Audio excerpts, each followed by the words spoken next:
Bien, muy buenas queridos alumnos de la materia Historia de España y aquellos que también siguen estas explicaciones sobre la historia de España. Bueno, vamos a continuar donde lo dejamos, vamos a iniciar la sesión 2 de este tema número 13, la Guerra Civil Española, sublevación militar y Guerra Civil Española 1936-1939. Y como comentamos al finalizar la sesión anterior, pues lo dejamos en el momento de lo que sería la propiamente dicha sublevación militar, ¿vale?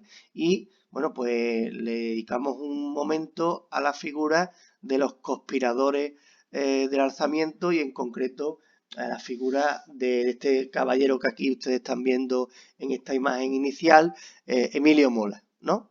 Bueno, ¿qué vamos a decir? Pues con respecto a la conspiración. Os recuerdo que son un grupo de militares que se sublevan, que dentro de los cuales está Franco, que no es el que organiza el golpe ni muchísimo menos, que todo el mundo pensaba también al mismo tiempo que Franco iba a participar en él, pero que es él, como buen estratega, es el último que se suma al carro del golpe, y los que están desde el minuto, digamos, uno, con la idea del golpe prácticamente desde febrero del 36, desde la propia fecha de las elecciones que dan lugar a la formación de la coalición del Frente Popular, pues son estos personajes con los que cerramos el otro día la sesión número 1. José Sanjurjo, desde Portugal, exiliado por estar castigado por el golpe de Estado del 32 que fracasa, y Emilio Mola, ¿de acuerdo? Bueno, pues vamos a continuar con... Aquí podemos ver pues, la imagen del que finalmente se sube al carro, como he dicho antes, y ahí se ve Emilio Mola a la derecha de Franco, según lo que vemos nosotros, ¿no? Bueno, volvemos a reiterar la idea de la larga tradición que hay de la intervención de los militares en la política y en la vida pública española. Hay esa división que comentamos como causa final en el ejército, esa división del ejército que explicamos como causa fundamental para que sí hubiera guerra civil, pues tuvo hasta incluso el nombre de dos asociaciones de militares dentro del ejército, la UME, la Unión Militar Española, que bueno, era la del bloque de los sublevados, y la UMRA, que era la partidaria de la República, ¿de acuerdo? Bien, hay una reunión inicial en Madrid en los primeros días después de la victoria del Frente Popular, como he comentado antes, y Sanjurjo y Mola son los, digamos, cerebro de la operación, apoyados civilmente por los integrantes del partido de la CEDA, recordar el partido de José María Gil Robles, quien pudo ser presidente del gobierno cuando podía y no quiso, y que no pudo cuando quiso en la Segunda República, y bueno, pues Falange Española, como no puede ser de otra manera, como partido fascista en España, la Iglesia, muy tremendamente enemistada con la Segunda República y por tanto con las fuerzas que volvían dentro de los sectores republicanos a otra vez al gobierno y que habían protagonizado el bienio republicano socialista liderado por Manuel Azaña, y el bloque de los monárquicos, ¿vale? Tanto los más ultras, los carlistas, que están todavía por aquí, como los partidarios de la monarquía de Alfonso XIII. Se llaman monárquicos alfonsinos, ¿vale? Bueno, y digamos que la función fundamental de Emilio Mola era favorecer, facilitar que se pudieran sublevar cuantos jefes militares quisieran. Bien, el plan de Mola era pues que todo el mundo digamos, de los sublevados, tanto el bloque que viniera de África y de Andalucía por el sur, como aquí, ¿no? Mira por aquí, como el bloque que viniera del norte, que todos confluyeran a la capital, a Madrid. Y tomando Madrid, bueno, pues se toma el resorte, la sede del poder central y por tanto caería en poco tiempo lo que era el sistema republicano. Bueno, aquí podemos ver en negrita cuáles eran los principios o los principales argumentos iniciales que tenía ese plan Mola. A, suspensión de la Constitución de 1931. B, el cese del presidente de la República y de todo el gobierno. Ojo a la D, a la C, perdón. Ojo a la C, defensa de la dictadura republicana. No estaba claro que se quisiera plantear una monarquía. Y la disolución de las cortes que en ese momento eran actuales. ¿De acuerdo? Porque después veremos cómo la dictadura de Franco pues, va a ser realmente una monarquía sin rey o un reino sin rey y con un jefe del Estado. Ya eso es más que nada una invención o una cuestión que plantea Franco cuando llega al poder. ¿Vale? Y la creación pues, de una especie de directorio copiando el modelo de Miguel Primo de Rivera, que como todos recordaréis, cuando da el golpe de Estado y lo acepta Alfonso XIII, se forma un directorio militar. Bueno, pues exactamente igual, un directorio militar, pero bajo la jefatura de Estado de la República. Es lo que planteaba este proyecto de Emilio Mola. El inicio de la sublevación, pues concretamente se plantea entre la madrugada del 17 al 18 de julio de 1936 y ocurre en Marruecos, ¿vale? Y además el argumento, el que firma este bando es Francisco Franco, general de división, el jefe superior de las fuerzas militares en Marruecos. Bueno, y dice, hago saber, una vez más el ejército, unido a las fuerzas de la nación, se ha visto obligado, es decir, nosotros lo queremos, a recoger el anhelo de la gran mayoría de los españoles que ven con amargura desaparecer lo que a todos puede unirnos en un ideal común. España, la idea de España se rompe, ¿vale? Y se trata de establecer el imperio dentro de la República para llevar a cabo la labor anunciada. Ordeno y mando, artículo 1, queda declarado el estado de guerra en todo el territorio de Marruecos español y como primera consecuencia militarizadas todas las fuerzas armadas. Bueno, con este planteamiento se inicia el golpe de Estado, pero el golpe de Estado va a dar lugar a una guerra porque esta sublevación no tendrá cumplido el objetivo que se marca inicialmente, que era un cambio radical en poco tiempo con ese directorio militar que os he comentado de Emilio Mola de la realidad republicana en todo el territorio español. ¿Cuál es el balance de esa sublevación?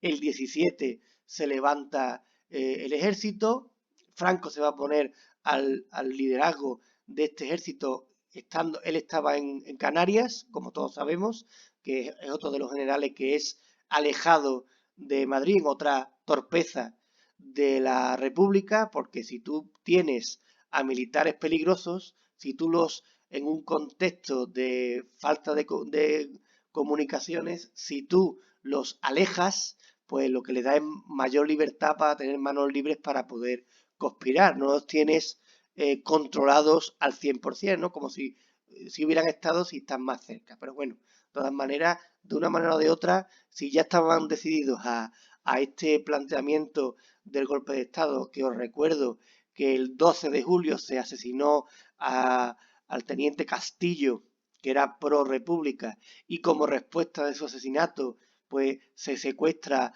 a José Calvo Sotelo y en el mismo transporte donde lo llevan cuando lo recogen de su casa, lo matan a tiro con unos cuantos tiros por la espalda.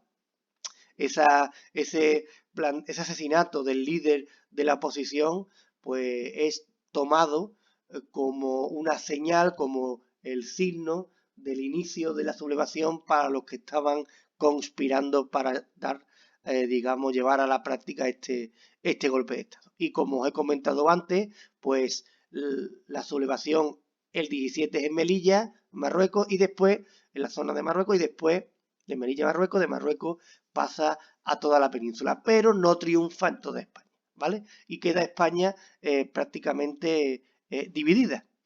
Aquí podéis ver el trayecto que va a tener Franco y ahora yo os digo otro apunte con respecto a la actuación de las potencias extranjeras.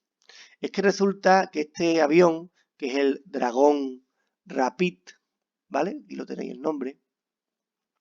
Su viaje solo con el piloto hacia Canarias para recoger a Franco, lo inicia este avión desde la Alemania nazi, desde la Italia de Mussolini, no, desde Reino Unido, con el conocimiento más que probable de Reino Unido y sabiendo perfectamente Reino Unido e Inglaterra lo que iba a hacer este piloto y lo que iba a hacer Franco, ¿no?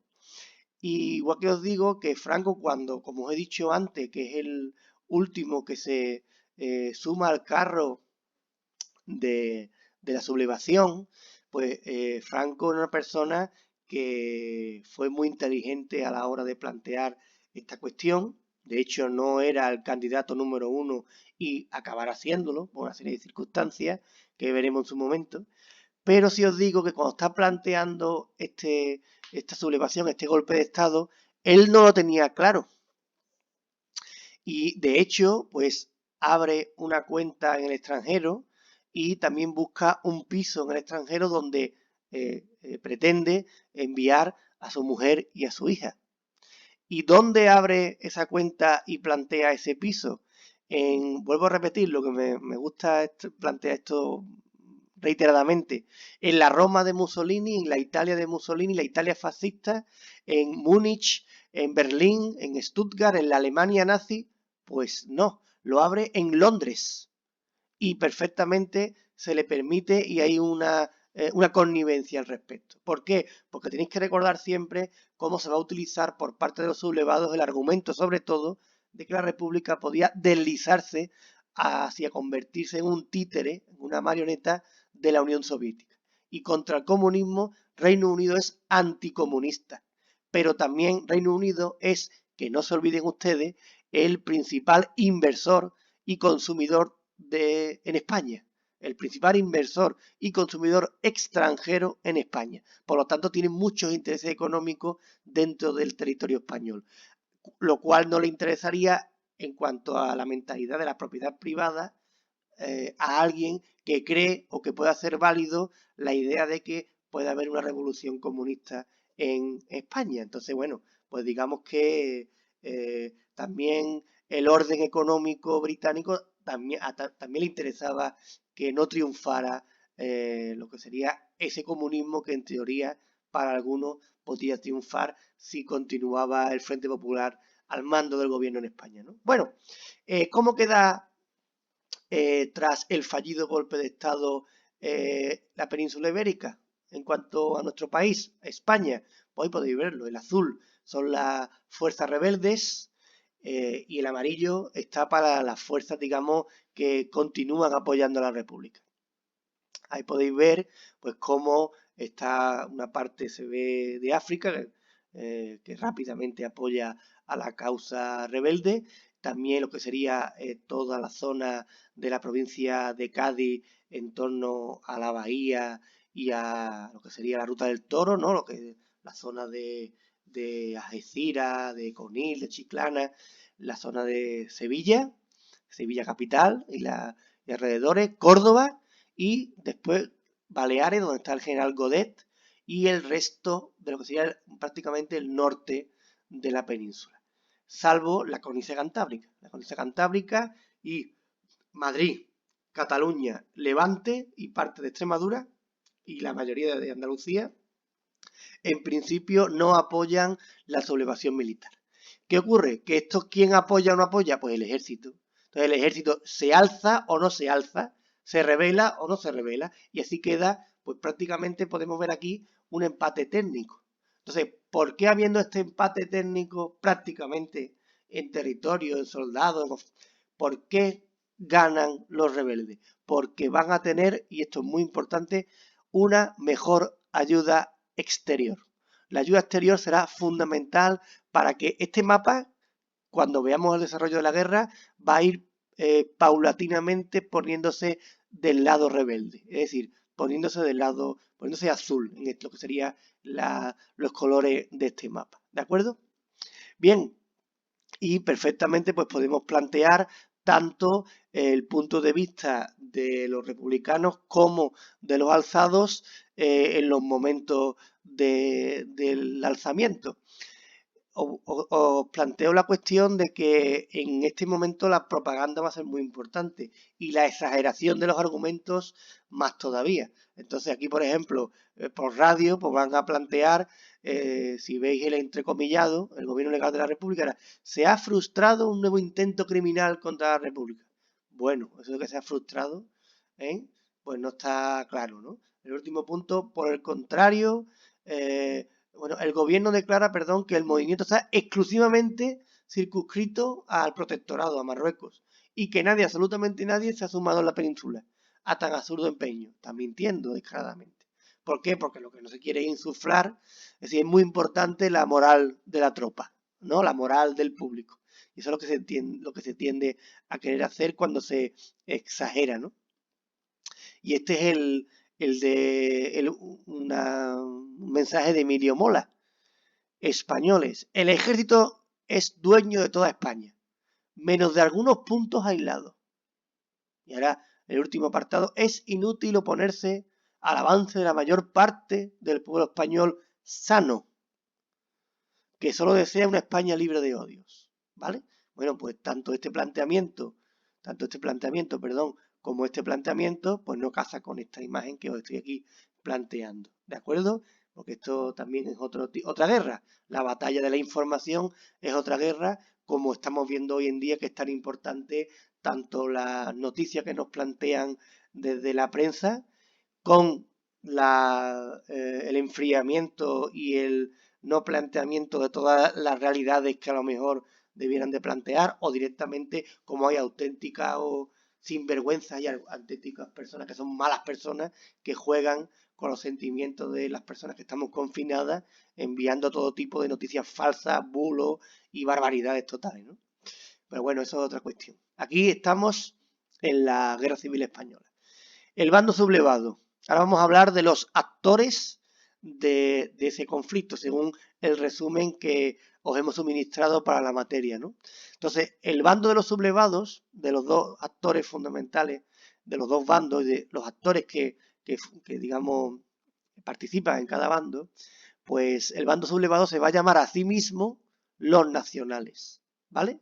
Y plantean como que ellos surgen para acabar con el desorden, la anarquía, los comunistas, los socialistas, que se amalgaman todos en un conjunto al que se le llama respectivamente los rojos, ¿vale? ¿Y quién apoya a este bando sublevado? Pues las oligarquías tradicionales, también los pequeños propietarios, las clases medias católicas y también los partidos o digamos los conjuntos ideológicos que más criticaron y que más en contra y enconadamente se posicionaron como contrarios a todo ese conjunto de reformas progresistas que plantea la Segunda República, fundamentalmente en el gobierno de Manuel Azaña y del gobierno republicano socialista, ¿no? Como son pues la CEDA, Falange Española, los monárquicos, los carlistas,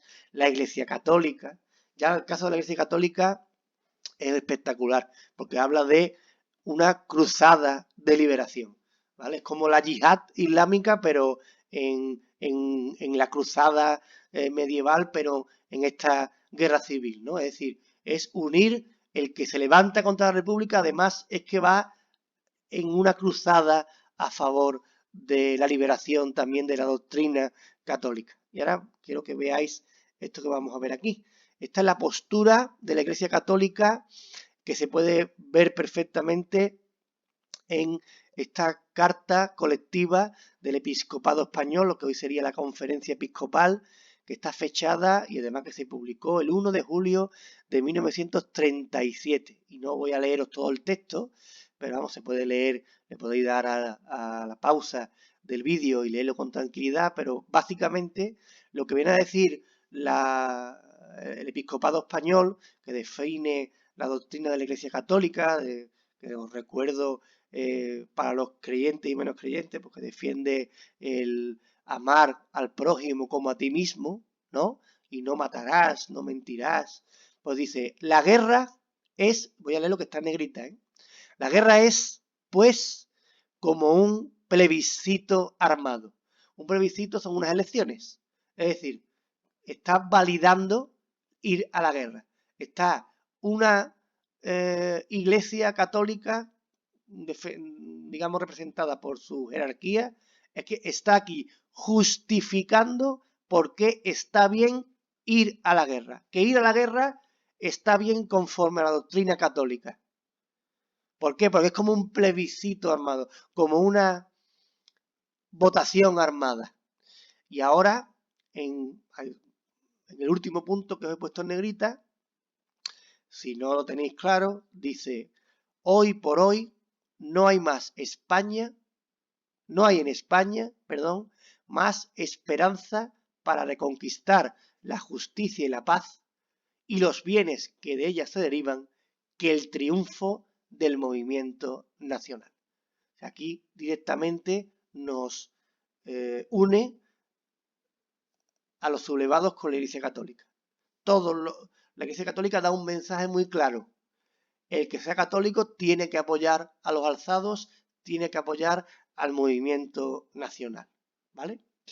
Bueno, y de hecho, esta es la imagen también que se utilizará mucho en la cartelería o que es típica cuando estudiamos la Guerra Civil Española, la idea de cómo se asemeja, se une la lucha, digamos, espiritual, la cruzada, España como orientadora espiritual del mundo, ¿vale? Y esto es una mentira muy grande, porque había muchísimos sectores republicanos, muchísimos sectores que eran católicos, porque España, igual que hoy, pero más todavía en los años 30, era fundamentalmente religiosa y más que religiosa, fundamentalmente católica.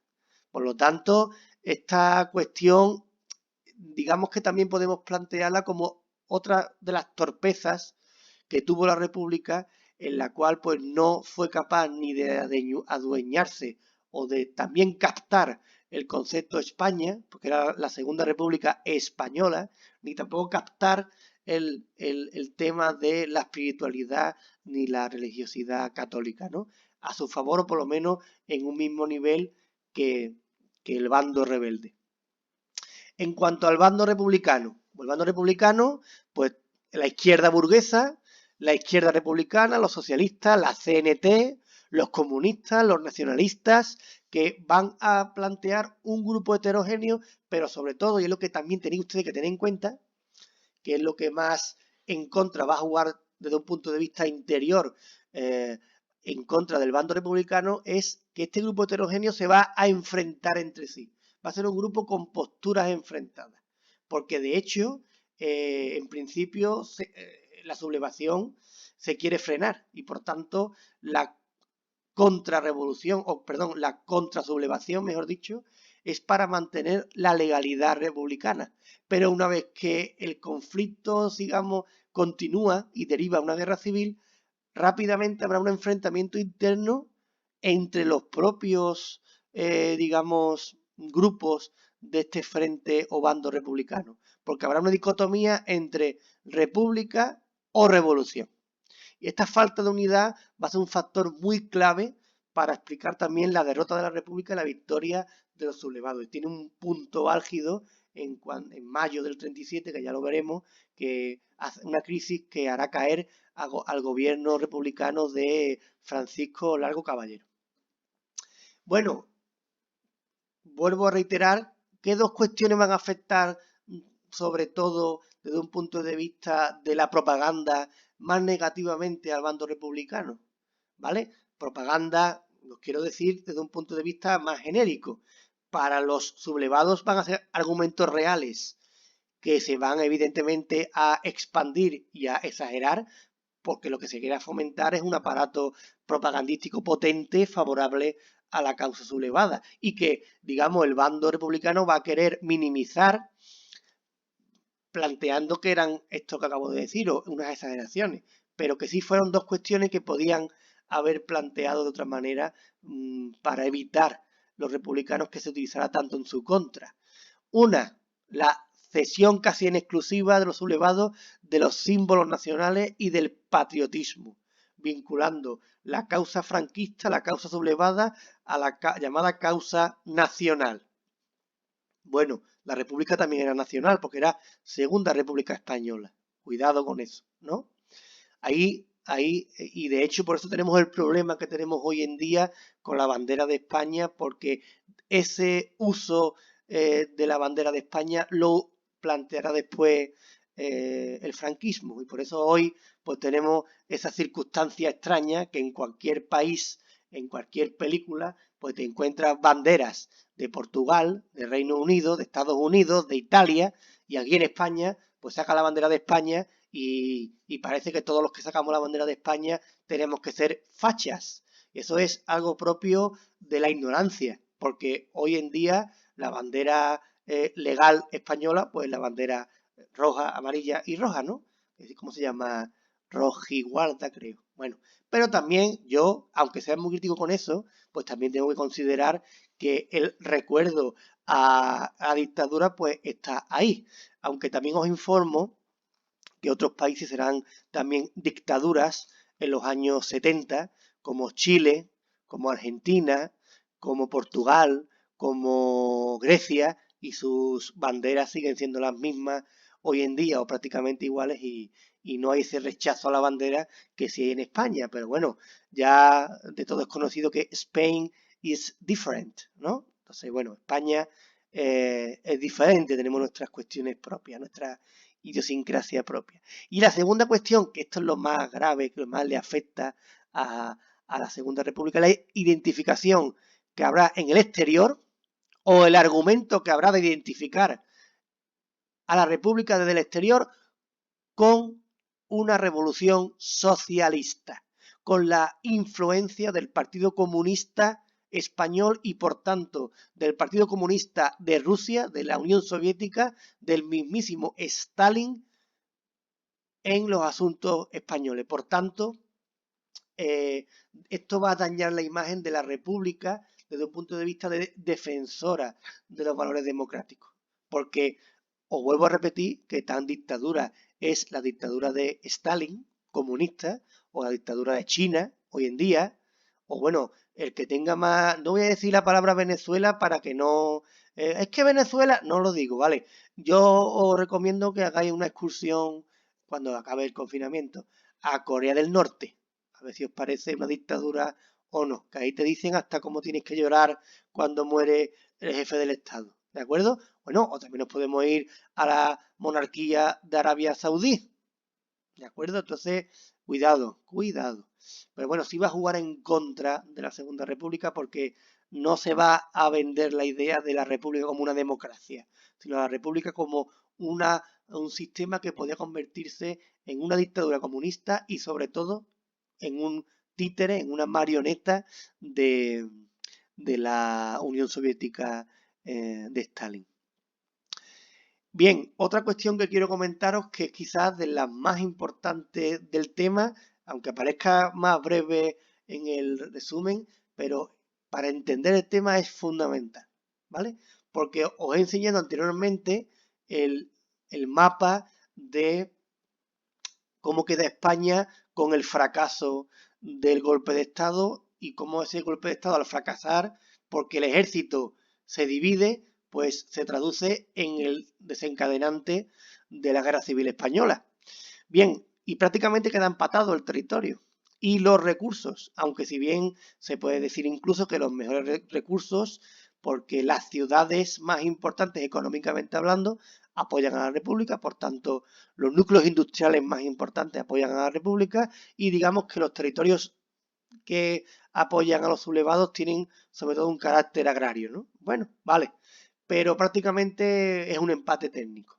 ¿Qué es lo que hace que la balanza caiga del lado de los sublevados? Lo que estáis viendo aquí en esta imagen. La ayuda exterior. Estáis viendo aviones de la aviación alemana, la Luftwaffe. Y esto en concreto es una parte de la aviación alemana que se envía para ayudar a España, bueno, a España, perdón, al bando sublevado, que es la Legión Cóndor, ¿vale? Bueno, es que la ayuda material y económica que darán las potencias fascistas, fundamentalmente Italia y Alemania, son las que van a desencadenar la victoria final. Eso junto a la actuación de Reino Unido y Francia. Bien, ¿por qué? Tenemos que tener en cuenta que estos años están marcados desde el punto de vista exterior como una tensión creciente desde el punto de vista internacional. Vivimos en el mundo previo a la Segunda Guerra Mundial y vamos a vivir una expansión de una serie de dictaduras militares o regímenes militares que se van a convertir en regímenes autoritarios como la Italia fascista, el Japón imperial que invade China, el Japón que ataca a Estados Unidos en Pearl Harbor, el expansionismo alemán que va a querer conquistar Austria, parte de Checoslovaquia y que después al entrar en Polonia hace que estalle la Segunda Guerra Mundial. Bueno, es fundamental que entendáis la Guerra Civil Española como un antecedente a la Segunda Guerra Mundial. De hecho, las potencias fascistas utilizarán España como laboratorio, como campo de pruebas para una serie de pues para ataques, para una organización, para planteamientos que después utilizarán en la Segunda Guerra Mundial. Desde el primer momento, lo fundamental va a ser para ambos bandos la ayuda exterior, ¿vale? Y fundamentalmente la clave es la ayuda que van a plantear a Alemania e Italia a los sublevados. Y la no ayuda o no ayuda clara o ayuda escasa o ayuda insuficiente que recibirá el bando republicano.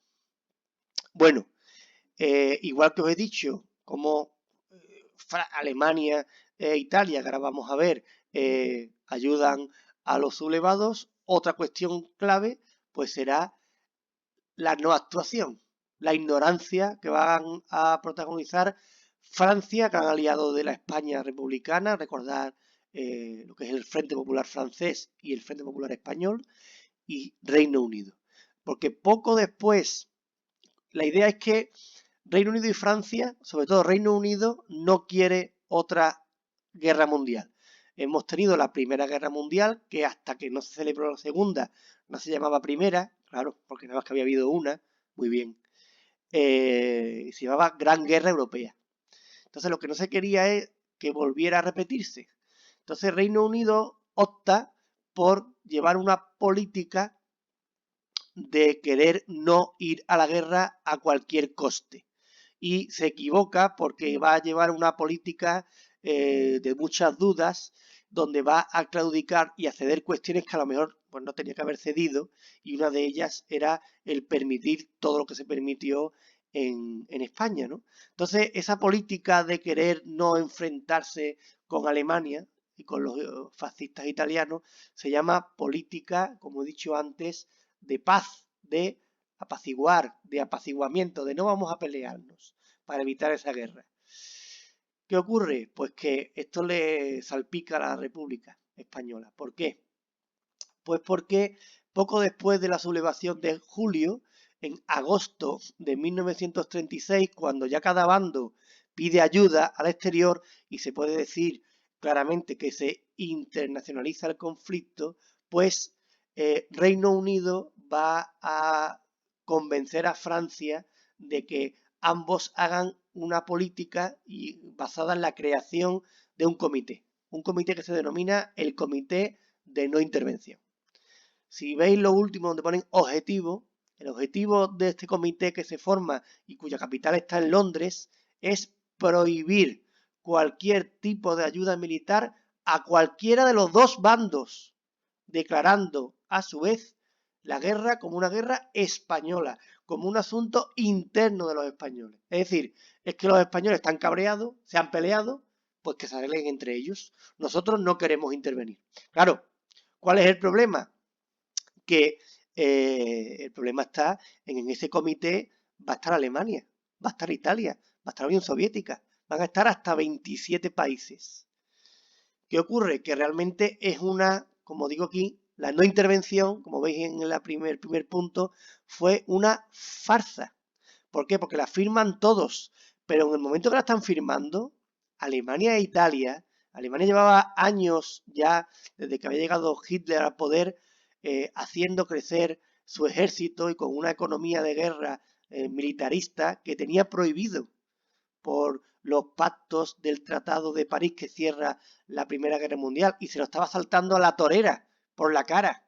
Entonces, Alemania e Italia firman el tratado el Comité de No Intervención, pero al mismo tiempo descaradamente ayudan a Franco. Y las potencias que firman el comité lo saben. Todo el mundo sabe en todo momento que Italia y Alemania están ayudando al bando sublevado, aun habiendo firmado la intervención. Pero Reino Unido y Francia dicen, no, es que nosotros, como hemos firmado la no intervención, el comité lo hemos firmado, no podemos ayudar.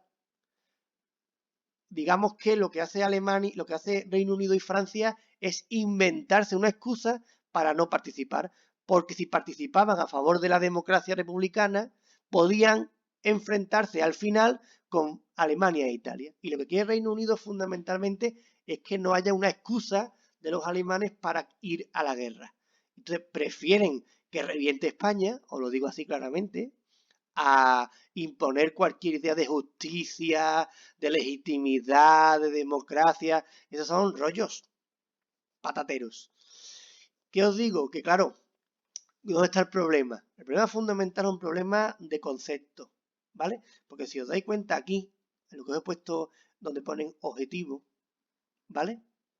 Aquí, pues resulta que entiende el comité de no intervención que este conflicto es un conflicto interno español y por tanto quiere plantearse como un comité de no intervención entre dos bandos. ¿Cuál es el problema? Vamos a ver, queridos alumnos y todos los que me oyen, ¿cuál es el gran argumento? El gran argumento del bando republicano, ¿cuál es? Para defender por qué debe de continuar la República. ¿Por qué los malos de la película son los franquistas, los sublevados? El gran argumento es que la legitimidad la tenemos nosotros porque tenemos la legalidad vigente. Somos el gobierno democráticamente elegido y que está conformado conforme a la ley y conforme a unas elecciones libres y limpias, que también los sublevados criticarán eso y dirán que las elecciones estaban totalmente amañadas, las de febrero del 36, ¿no? Para continuar con esa exageración y esa argumentación para justificar el golpe de Estado. Claro, ¿cuál es la idea fundamental del bando sublevado? Nos levantamos para salvar a España contra el caos. ¿Qué ocurre? Que, claro, pero no tienen la legalidad. El bando republicano, la legitimidad que tiene, el bando, perdón, sublevado, la legitimidad que plantea es una legitimidad de lo que ellos entienden que es el bien de España. Mientras que la República pues tiene la legitimidad de la legalidad, de la norma, de la democracia. ¿Qué ocurre? Cuando tú dices, siendo un comité de no intervención, no, como son dos bandos en España que se peleen entre ellos, ya tú estás aceptando que el bando, digamos, el bando sublevado, que es un bando en teoría, que es un bando no legal, un bando ilegal, un grupo que se levanta contra la legalidad, tú estás igualando la legalidad republicana con la ilegalidad sublevada. Por tanto, digamos, la gran ventaja que tiene la República para exigir ayuda como democracia, le estás pegando una puñalada de muerte a ese argumento, porque estás diciendo, a mí me da igual que la República sea democrática y legal. Me parece tan existente, y entiendo que existe tanto la legalidad republicana como la ilegalidad sublevada, y que ellos se entiendan y se apañen. Pues el argumento importante de la república es ese, es la legalidad, es la democracia, porque al final, ¿qué es lo que permiten? Pues la ley del más fuerte, la ley de la selva, que gane el más fuerte, el que tenga más fuerza. ¿Quién será quien tenga más fuerza? El que sea capaz de aunar más ayudas. Y estas ayudas, teniendo en cuenta el empate técnico que tenemos dentro de España, pues será una ayuda que fundamentalmente generará la victoria del bando sublevado por la ayuda de víveres y materiales de las potencias fascistas, tanto de Alemania como Italia, como hemos dicho, ¿no? Y bueno, aquí podemos ver, por ejemplo, a Pablo de Azcárate, que era el embajador republicano en Londres, cómo él clama, y la República clama a las potencias europeas que se están saltando por el llamado Arco del Triunfo, las potencias fascistas, la firma del Comité de No Intervención. Fijaros lo que está subrayado. El gobierno de la República se cree obligado a dirigir un solemne llamamiento a la conciencia de los gobiernos de Francia y Reino Unido. Esto es un grito de socorro. Veis el segundo párrafo. Italia y Alemania no han cesado un instante desde que estalló la rebelión española de proveer a los rebeldes no solo con inmensas cantidades de material bélico de todas las clases, sino con combatientes, expertos. Es decir, que no puede decir las potencias democráticas europeas que no se enteraban de nada, que nosotros no nos enteramos de nada, porque avisados estuvieron, porque realmente ellos lo sabían. Y os recuerdo que el avión que lleva a Franco de África a la península, de Canarias a África y de África a la península, era un avión, el Dragón Rapid, que parte de Reino Unido. ¿De acuerdo? Con lo cual, tanto participó el grupo de potencias fascistas en el triunfo sublevado, como la no intervención, la ignorancia, el dejar caer a la República que hizo el bando de Reino Unido y Francia. ¿Por qué Francia también accede a esta cuestión? Bueno, pues esto es fundamentalmente porque os recuerdo que el archienemigo de Alemania, de Hitler, el país europeo que más odia Hitler es Francia, porque Francia proclama el Tratado de Versalles, que es para la Alemania nazi una auténtica humillación. El Tratado de Versalles es el que finaliza el Tratado de París, los Tratados de París, la paz de París, son los tratados que finalizan la Primera Guerra Mundial. Entonces lo ven los alemanes, los nazis, como una falta de respeto, una humillación a Alemania. Entonces tienen muy claro Hitler, que fue soldado en la Primera Guerra Mundial, pues que el primer enemigo que tiene que destruir es Francia, y Francia colinda con Alemania. Entonces, ¿cuál es el aliado de Alemania? Reino Unido. Entonces, Reino Unido jugó una política de extorsión a Francia, porque le indicaba a Reino Unido a Francia: si Alemania ataca, a quien va a atacar primero es a Francia, no a nosotros, es a ustedes, a Francia. Y si ustedes queréis nuestra ayuda como país Reino Unido, haced en el tema español lo que nosotros estamos diciendo. ¿Qué le estaban diciendo a los británicos? Mirad para otro lado, firmad el comité de no intervención y no hagáis como Italia y Alemania con Franco, sino haced como nosotros, haceros los tontos y que pase lo que tenga que pasar. Y si gana la República, pues que gana la República. Y si pierde la República, pues por lo menos puede que no haya un gobierno comunista que sea títere de la Unión Soviética en España. Os pregunto yo, queridos alumnos, ¿dónde está la justicia? ¿Dónde está el bien y el mal? En ningún lado. Que nos creemos muchas veces que la justicia y los valores y la lealtad y la legalidad, la ley del más fuerte, señores. ¿Quién fue el más fuerte? Porque era más salvaje. Pero bueno, os digo que, vuelvo a repetiros que una guerra civil, porque es civil, la gana el que más mata. ¿Qué ocurre? Vamos a hablar de las ayudas concretas. ¿Quién ayuda a la República? Pues al final se queda la República sola. ¿Y quién es el único que ayuda a la Segunda República con material bélico? la Unión Soviética. Es que ahí estáis viendo la Puerta de Alcalá de Madrid, ¿vale? Durante la Guerra Civil Española, pues con personajes que son de la Unión Soviética. Fijaros, ¿eh? Está en la Puerta de Alcalá esta, que es muy famosa, en Madrid. Viva la Unión Soviética, la Unión de Repúblicas Socialistas Soviéticas, hoy Rusia, y aquí está Stalin. Entonces, claro, si encima las potencias democráticas te vuelven la cara y tú, el único país que te ayuda es la Unión Soviética, pues el argumento de que vienen los comunistas o que viene el coco o que puede que se desarrolle en España, en la República Española, una marioneta de la Unión Soviética, pues digamos que cobra, no sé si más realidad, pero lo que está claro es que sí, pues, sí, digamos que se puede argumentar, se puede, le estás dando balas al enemigo para poder ahondar en este argumento y en esta exageración, o no, ¿no? Depende de cómo tú lo mires.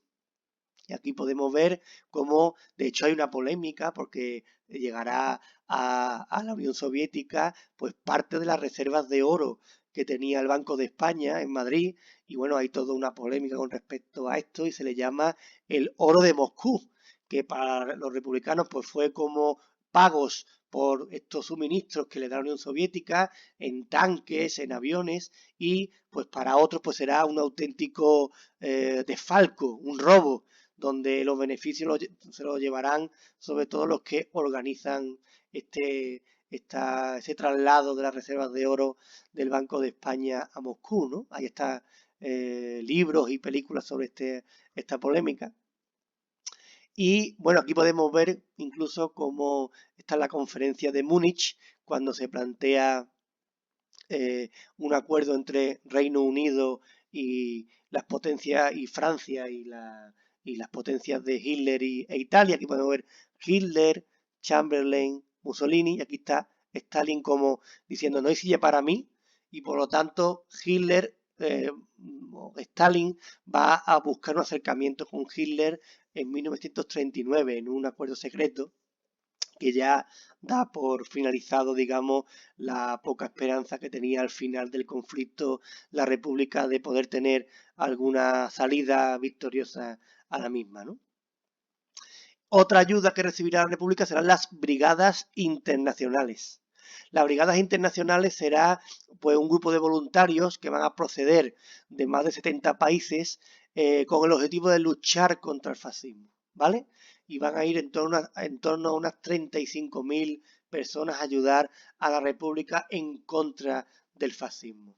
Y van a estar en España hasta el 38, donde el presidente del gobierno en ese momento de la República va a plantear que las brigadas internacionales abandonen España. Porque lo que quería Negrín, y veremos, será que también la ayuda internacional que recibía el bando sublevado, pues también se fuera, pero no se fue. Ahí podéis ver una imagen de lo que serían las brigadas internacionales con este saludo de la lucha contra el fascismo, ¿no? La lucha antifascista. Ahí podéis ver a la izquierda más brigadas internacionales con el puño en alto y a la derecha, pues arriba y abajo, tanques y aviones soviéticos en territorio español ayudando a la República. Claro, con estas imágenes, pues estas imágenes serán utilizadas por el bando sublevado como el típico ¿ve? Os lo dije, ve cómo la Unión Soviética está dominando a España, ve cómo la República es títere de los comunistas y por lo tanto lo que se va es la única salida que tiene la República porque nadie más le va a ayudar y además pues digamos será utilizado este argumento como he dicho antes para exagerar y para la propaganda fundamentalmente propaganda pro sublevados. Claro, ¿cuál es la clave? Pues la ayuda que los sublevados van a recibir de Alemania e Italia. Principales apoyos para la decisiva victoria desde el minuto 1, ¿vale? Todo tipo de ayuda. Y de hecho, la propia confluencia para ayudar al bando sublevado es lo que va a fomentar la formación del llamado eje, las potencias del eje. Cuando ustedes escuchéis potencias del eje se refiere a las potencias autoritarias del fascismo. Italia, Alemania, el eje Roma-Berlín. Bueno, vamos a Alemania. ¿Qué da Alemania? Pues como he dicho antes, sobre todo fuerzas aéreas, con aviones, con hombres, 100 aviones, 5.000 hombres, ¿vale? Que va a hacer que los sublevados controlen los cielos españoles, y también van a mandar carros de combate alemanes y submarinos, ¿de acuerdo? Que se van a desplegar los Panzers en la península y los submarinos que se van a desplegar fundamentalmente en el Mediterráneo, que lo que van a hacer es que no lleguen suministros a los puertos de Levante de la República. Aquí podéis ver pues un modelo de un avión de la Luftwaffe que pertenece a la Legión Cóndor. Legión Cóndor es el grupo de aviones alemanes que participan a favor de los sublevados en la Guerra Civil Española. Ahí podemos ver para los amantes de las armas y de este tipo de cuestiones, ¿no?, militares. Italia, pues Italia sobre todo lo que va a traer es hasta 50.000 hombres, el llamado Cuerpo de Tropas Voluntarias, el CTV, y también va a ayudar con submarinos. Para hacer la misma cuestión que os he comentado antes con respecto a los submarinos alemanes. Aquí podemos ver a la izquierda este cuerpo de tropas voluntarias italiano, en una foto real, y a la derecha pues su indumentaria, su imagen y su planteamiento, ¿no? Hasta su escudo y su heráldica y sus bandos.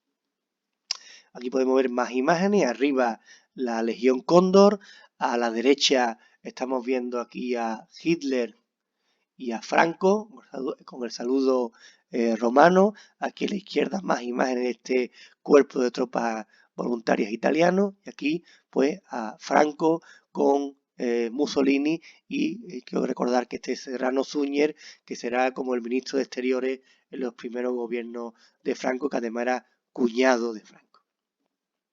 Bien, vamos a hablar ya de otro apartado del tema, que es uno de los principales, que es el desarrollo de la guerra, pero eso lo vamos a hacer en la próxima sesión, donde ya pues hablaremos de lo que es el propio desarrollo de la guerra y de los bandos de cada uno de los dos bandos que hay en esta guerra civil española, pero yo creo que por hoy, para esta sesión número 2, está correcto el tiempo ya consumido. Por lo tanto, muchas gracias por vuestra atención y continuamos con este trabajo en cuanto al desarrollo del tema número 13, la Guerra Civil Española. Muy bien, muchas gracias y seguimos en contacto. Un abrazo a todos.